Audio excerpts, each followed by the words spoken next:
going on, everyone? It's your boy TeflonJohn coming to you courtesy of the Art of Reinvention Show. And today we got a power pack show. We got my man Jaime Randolph, aka Jiggy M. Yeah. What's going on with you, man? Hey, I'm doing good. How you doing? I'm doing good, man. Like, he's giving us access in the studio. It's really behind the scenes, man. This is a young black brother in the city that's doing some great things, man. He could be out here dumbing out, doing drugs, or just wilding out, man. But he's really out here reaching the kids. So I'm gonna let him tell you all about himself. Yeah, I'm Jaime Randolph. I go by Jiggy M. I'm CEO of my own company, H.I.L.F. LLC. It's an acronym for Here I Live in Fun, and we reach the youth through creative modern creativity, creative music. So I sell and I make children's educational music. I also do comedy, and I do all my production as well. Gotcha. Okay. Yeah. So when it comes to music, man, like that's a selfless, not selfish, but a selfless choice, man, to really make music for kids. Why make music for kids when you could be, you know what I'm saying, with the twerk videos and all that? Mm-hmm. Yo, I mean, it happened by accident. I was approached, courtesy of Tony Cam. He linked me with the people of the Lynchburg Community Market. And they were like, they want a song for their campaign that they're kicking off. We got the beats.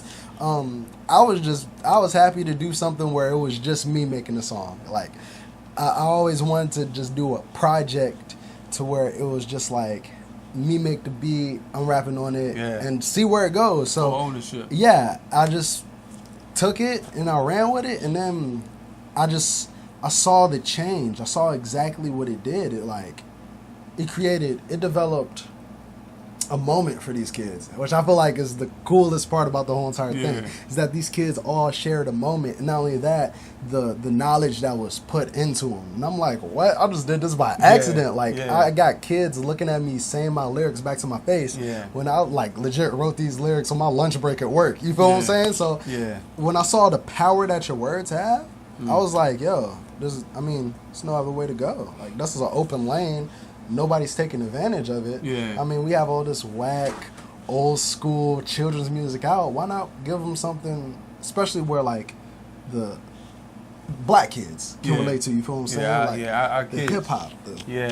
And it's funny that you say that, man, because I think now, and I would say that we live in the era of puppetry. You know what I mean? Really, to where you could take your influence, like your words, from right here, and have hundreds of kids saying it, moving the way you want them to move. Exactly. And, I appreciate you and I applaud you, man, for using that in a positive influence.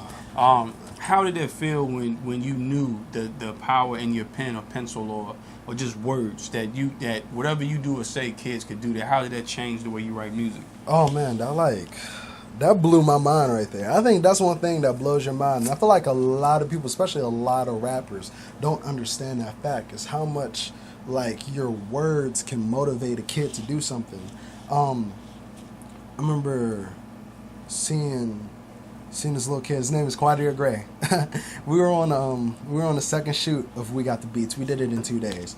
And on the second shoot, I'm sitting there. I have a scene where it's a whole lot of kids around me. They got the mascot and everything. I'm just sitting there rapping it, performing it out. And then I look down at this little kid, and he's looking at me straight in my face, saying every single lyric, rapping with me. And I'm like, wait, this is crazy. It's because the song was only debuted probably 5 times to the kids. So for him to grasp all those within that 5 times is just insane. You know what I'm saying? And not only that, I also saw the interview that followed when we did that second shoot. We got the people from WSET down there to interview us and everything. And then I saw the rerun of it, and it was Quadir Gray, little Quadir Gray. They interviewed him, and it's he just started saying the lyrics. He held on to those lyrics. He was even saying them in the interview. Threw you a little bit. And it was like, whoa, it's power behind your words. Yeah, and I think it's power behind the culture, because if you look at it, one of my friends, Brandon Fleming, they left from here to go to Atlanta to teach at Ron Clark Academy. And one thing Ron Clark Academy uses is hip hop, modern day culture to teach, and these kids are great debaters. You know what I'm saying? They're at the top of their class. So how do you think current teaching styles or current school systems can implement different cultures into teaching these kids. Being that if he learns your lyrics in like 2 times hearing it, imagine if you can do that with algebra, English, social studies, which history. which is such a crazy topic. And I remember I say this to everybody when we sit down and we discuss it. Like, I don't remember, especially me, I was one of those kids that was always drawing in class. Always had my head down, I was drawing. I wasn't really talking to people. I could not remember what I was lectured. I couldn't remember what I had to read, but I always knew the lyrics to my favorite song. Right. See, like, especially, and not only that, which I noticed is that, especially being a young black kid, I was looking up to these rappers. You feel what I'm saying? You always look up to a positive black male role model, and especially, I know with my generation, we don't really have our fathers whatsoever. So that's somebody to look up to. You're right. So why not give them a positive influence to look up to? You feel what I'm saying? Right. Instead of being the stereotypical rapper. Nah, like, try to teach these kids something that's because they can hold on to that for their whole entire lifetime. And not only that, here's this crazy fact I learned when I was in Atlanta. I was on my phone just scrolling, and I found out that only 2% of teachers are black males. 2% of teachers. I didn't have any coming up, man. Exactly, right? I had like one substitute. That's about it. Yeah. And not only that, I feel like there's a cool that comes along with that. They interviewed the students of the black teachers. They were like, they would much rather prefer him to be a teacher. The black teachers said in their interviews that it's less pressure. The kids are a lot cooler with you. You can mess up and they won't judge or anything. And not only that, they're more open to you, is because they see you as more of, like, just a cooler male figure to look up to. So I feel like that's something we need to promote. We need more black male teachers. And I think it's crazy because as you grow up, I'm 34, you were 22. 22, all right. So even coming up before me, you know what I'm saying, society teaches you, man, especially being a black male, like, so you have the fatherless homes. Then if you are a black male in the home, then the pressure is great for you to provide. Oh, yeah. So a lot of people, man, like, being the teachers don't make money. I think they go after the bread-winning jobs, you know what I mean? And then it's like you're providing, but the father's not there. Thus creates an atmosphere for fatherless and father homes, to where these kids are, like you said, they're looking at entertainers, you know what I mean? But what do you think we could do, like, with your music or other influences, to let kids know that it's more than there's more in your future than, like, entertainment, football, you know what I'm saying? Like, what can we do as African American community to promote more possibilities to our youth? I feel like that's just with us building wealth within our community. Yeah. I think that's the big thing that stops most of that makes our kids turn to that, is about showing what wealth in our community is, and which is something I hope to build. Is because I wouldn't want my kid to follow in my footsteps and be like an entertainer or anything like that. I want my kid to be whatever he wants to. I want him to have options. You know what I'm saying? I notice people who come from richer families, a couple of my friends who come from richer families who end up being white, they have trust funds. They have money to fall back on. They have money to where it's like, all right, son, I can pay something for you to where you can try this out. And if it doesn't work, hey, it's okay. You can still come work at my business or something like that until you get on your feet. I feel like as black males, we aren't given that many options. That's why we resort to being in the streets. That's why we resort to, I got to be good at sports. It's because there's no options. Like, and then I think it's on the financial end to really get into what you want to do.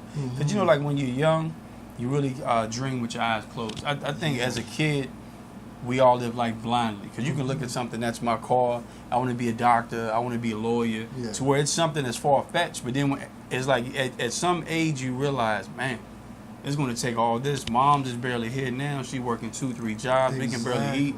And so I think that's why you look for the big, quick, like, look, man, I'm good at this, so let me go. Versus now, and I think what we should be teaching our youth is how you can use yourself and leverage that. So whether you get into music to buy real estate, you know what I'm saying? You get into music to create more businesses. You know what I'm saying? Build a hospital, build banks, you know what I'm saying? Exactly. And so, yeah, man, like, you seem like a very sharp brother, man, not just your typical rapper, and that's what I love, man. So we want to dive into it, man. I've learned a lot about you. And to a lot of people that see you now, you're a very bright brother. You know what I'm saying? You smile a lot. But I heard that you dealt with some bouts of depression. Oh yeah. Could you go into that? I think that's one of the biggest things I deal with. I mean, just the stresses with life. Growing up, not really having that, that role model to look up to. Mm-hmm. Not only that, having my mom deal. I mean, she's a single mother raising 2 kids. She's constantly getting sick, in and out of the hospital. I mean, it's just sometimes, when you fall into those lows, it's hard to get up. Yeah. You know what I'm saying? I remember because I ended up dropping out of college 3 times. And that just took a toll on me, you feel what I'm saying? It's because it's like, I feel like, especially when you come out of high school, you're pressured to go into college. So I was just going with it, going in, doing these things blindly. Nobody telling me about student loans. Nobody teaching me the ins and outs about being smart with your money in order to get where you want to go. Yeah. So then, just ended up accumulating debt and stuff like that. And I mean, it just hit me. It's because it's like I'm in a rut and I don't know how to get out of it. Yeah. And I'm not going to turn to the streets. It's because I've seen how what happens. It's because my stepdad ended up doing a bid for 10 years off of stuff like that. So I've seen that constantly. So just being in that funk and feeling like there's no way out. So I know I used to always dive to music. That would be one way to get me out of it. This is one particular artist, Childish Gambino.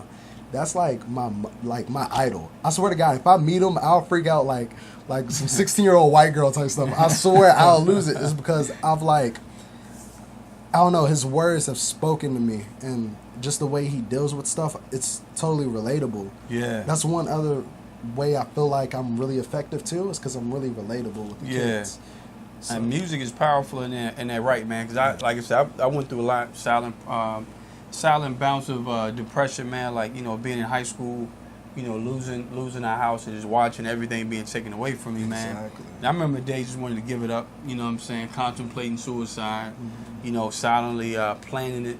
Thinking about doing it. And I remember DMX was one of my favorite artists, man. I love raw music, and the way that it was meant. You know what I mean? And I love art, like music is art. And DMX had a song called Slipping. And it was just a vulnerable song where he was talking about falling back into addiction. And, I just remember how that song resonated in me, like when he said, I got to get back on my feet so I can tear it up. And that's really what life is about. And I think that it's easy for someone to stay depressed when you don't realize the value in your life. You know what I mean? Yeah. Like if you engage in a boxing match, you already know. You got to go the distance. Yeah. And you may lose a couple rounds here and there, but knowing the purpose of it, you know what I'm saying? Knowing the end result. Exactly. And now you see how your end result could be connected to flipping it and providing for your mom like she provided for you. Yeah, exactly. And that's why I do like my show. I got other businesses that I do, man. Yeah. And that's why I push, because my end goal is really bigger than the problem that I'm going through. That's so true. That's you see what I'm saying? So true. I feel that tenfold, man. I feel like self-worth is something that can really be instilled, especially within our community and our culture. It's because I know Kanye, he talks about it in When It All Falls Down. Man, I promise I'm so self-conscious. That's why you always see me with at least one of my watches. I feel like we've drove to, and that's why money is gone within the black communities, because we've thought buying valuable things makes our self-worth. Builds the worth within ourselves. When that's not the case whatsoever. It's self-worth. And you use the money to fill that void. Exactly. And then the money goes away. Where are you at? You're back in the same rut. And I believe, man, that it's not I think the problem with the black community as far as entertainment and how we do it, we don't value the money. Like our value system, Jack, that we value the items. So we'll take money as soon as we get it, and the money doesn't mean anything, and so we'll buy a car that'll depreciate in value within 3 years. Yeah. You know what I'm saying? So what most other people do is they value money. You know what I'm saying? The items, they keep flipping the money, turning the money over, investing the money. What we do, I think, as the black community, we want to own pocketbooks, nice handbags, watches, shirts, clothes, and we're putting somebody else's label on our back, not realizing that we're invested in that company and not even invested in our own vision. Yeah. So for me to do this show with you, I had to put out some money and buy. If not, that shows I don't believe in myself. Exactly. Self-belief, I'm pretty sure you had to sacrifice sometimes. Was like new shoes, or should I get a mic? Exactly. New shoes, or do I buy this, whatever I need to put out my music? But I think that the culture is so screwed up. And if you look at some of your big businesses, right? If you look at Apple, if you look at Gatorade, if you look at Pepsi, if you look at all these big brands, they market to us with hip hop music in the background. And so you're working $8-9 an hour, you're getting a check $200-300 every week, and you're taking half of that and going to buy instead of investing that back in yourself. Exactly. If you know what I'm saying, if you don't invest back in yourself, it's crazy because so many people have a talent or a gift, and until you unlock that talent or gift and invest back in it, you can make money to do whatever you want. But if you're going to take the money that you're making and give it right back, that's hustling backwards. Yeah. You know what I mean? I totally agree with that. I Hustling totally backwards. agree with that 100%. I mean, I put a lot on the line for this, you feel what I'm saying? I put a lot of trips, a lot of money within it, and you just gotta value what you value. I don't get the check and then spend it all on clothes and stuff like that. I don't even like Jordans. I think they're overhyped for real. I'll be good with some old beat up Vans that I've been wearing for like 3-4 years. I mean, they still, they on my feet, right? You feel what I'm saying? Yeah. I totally feel you on that. And it's all status, man. And I think coming up, I think the kids now, man, have it harder than anybody else, man. Just due to the fact that we didn't have that pressure coming up. Because I know you're 22, my cameraman, my cousin, he's in his 20s. So it's different for you guys, but we didn't have social media when I came up. Yeah. I think MySpace was popping when I graduated. But, really? So imagine being that girl in 10th grade who wants to be that one, or that dude that wants to be the one who doesn't have the clothes and everything and the selfies. Then that depression sets in because you're not being accepted. You know what I mean? Exactly. And then you're spending this money not really because you like it or value it. You just want to be accepted and liked. Yeah, and I think one thing I really want to be able to convey is because I feel like that was one of my goals. I feel like that's what I was set on earth to do, to help people through hard times. That's why I make comedy. That's why I make rap. That's why I rap the way I do, so you smile when you hear it. You feel what I'm saying? Yeah. To bring people out of that depth, and I want everybody to know you're a diamond. You shine. I feel like when you can realize it's just yourself, that I don't need to put this in order, I don't need to wear this in order to shine. It's just me. You could do so much more. You can do so much more when you realize that fact. And I feel like sometimes I feel like I need to be the poster child for people to realize that. You know what I'm saying?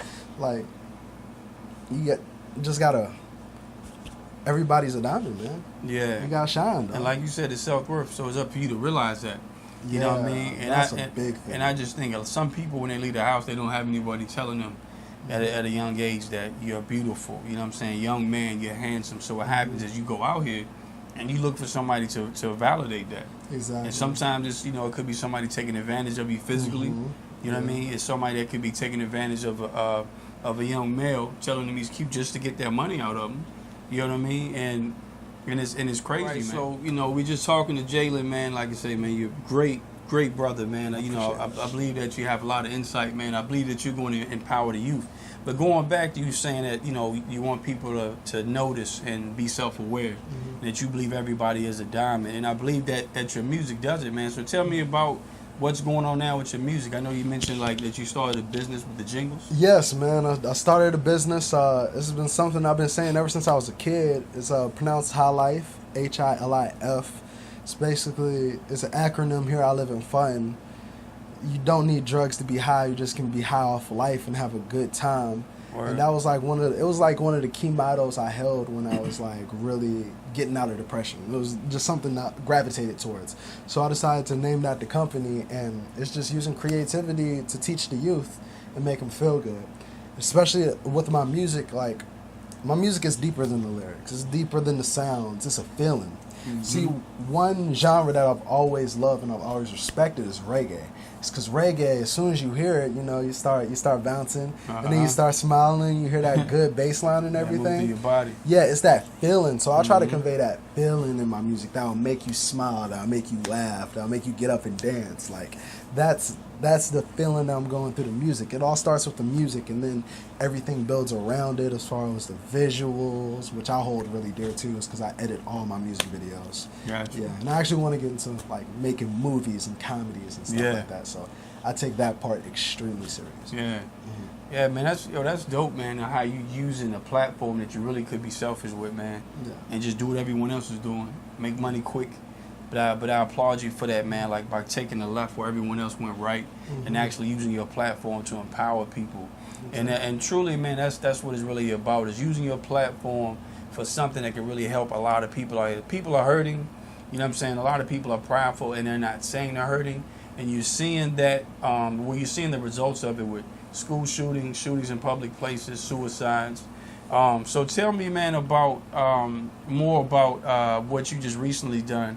My old high school, I think you're doing a jingle for EC man, Glass. that's my old high school too. Yeah, I ended up talking to the people at EC Glass, and that's going to be my next project. I'm making a jingle for them, along with 4 educational comedic skits. They have a campaign that they're starting off. It's 4 rules. It's their mission statements, like we're climbing to success, using tips and tools to show respect, be safe, and be educated and be responsible. Basically transitioning kids from coming into middle school and preparing them for adulthood, which high school really does for people. Yeah, man. Hey, I applaud you for that, man. I know I keep saying it, but you really don't see a lot of kids, you know what I'm saying, a lot of young adults doing what you're doing, especially in our community, man. Because one thing I hate about the news, man, and this is one of the reasons partially why I do this show. You got brothers like Jaime Randolph, brothers like myself, doing positive things in the community, but we cannot get any coverage in the city.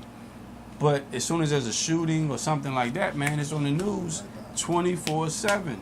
You see what I'm saying? And so we got brothers like this, and that's what I'm going to continue to do, is use part of my platform to highlight that, man. So how does it feel knowing that going back to you starting your business, going back to you fighting depression, how does it feel to actually know that everything that you went through in life is now actually helping to empower the youth, a new generation? Yeah, I mean, it's crazy. It's crazy when you think about it. I try not to think about it too hard, just because, that'll build a little bit of pressure. Yeah, it kind of take you a little bit, right? I mean, at the end of the day, I break it down to simple. Like, I got to make a good quality project. I got to make sure that this is... I'm competing with myself. I'm not competing with nobody else. I'm not trying to battle out any of these artists who are popping right now. I give all respects to them. I like the Migos. I like some of their songs and stuff like that. Like, I love hearing new flavors and new genres of music, but at the end of the day, it's about me battling myself, and pushing myself. And all the cards that life has handed me, I had to step up at an early age. I had to take over when my mom was sick. I had to take care of myself. So there's nothing but me pushing myself and just showing people that you have the ability to push yourself. I feel like a lot of people think that they don't have that ability. They feel like, I'm just going to give into it. I'm just going to keep going into the same cycle. Like, nah, you're able to motivate and push yourself. And when you can tap into that, I mean, it's golden after that. Yeah. It takes a lot of hard work. Yeah. But it's all worth it at the end. Got you, man. So, when it comes to people that want to hear your music, man, people that want to get in touch with you, how can they do that, and how can they follow you? Follow me on everywhere. Jiggy M, Instagram at Jiggy M Official. Look me on YouTube, Jiggy M. You'll see all my stuff. Facebook at Jiggy M Official. Snapchat at Jiggy M Comedy. Twitter too. I'm barely on Twitter, but I mean, if you want to throw a follow my way, go ahead. It's at Jiggy M Official. And yeah, I mean, you can keep up with everything. Constantly updated. I'll upload to my Snapchat, especially my Instagram, Snapchat, at least 3 times a day. Post a video at least 2 to 3 times a week on Instagram and Facebook. I'm constantly updated, so you'll constantly see me move. Word. Okay, man. Hey, it was a pleasure having you, man, on the Art of Reinvention Show. And as you can see, listening to Jalen's backstory, man, like he actually had to reinvent himself. He actually took what he went through, used that as fuel, man, and kind of reinvented himself, and it's pushed him to new levels with starting a business and impacting a youth that was at the age of when you were going through, right? Yeah. So you were actually pushing these guys. Yeah. Like I say, man, anybody who's going through anything right now, battling depression, just hang in there, using Jiggy M as a great example that you can do it. You can overcome and take that and use it as fuel. And my only advice to you, man, is like you said, I was going to tell you, is no competition with anyone. But yourself. Yeah. So my It's homework like- to you, brother, is just be a better Jiggy M than you were yesterday. You already know, And man. if you do that daily, man, Every day. hey, we gonna see you. Yeah. Yeah. So Yeah, look, that's man, the it's goal. a pleasure to have you. I'm gonna Yeah, see you at man. the top. You As already always know. say, one love, be blessed.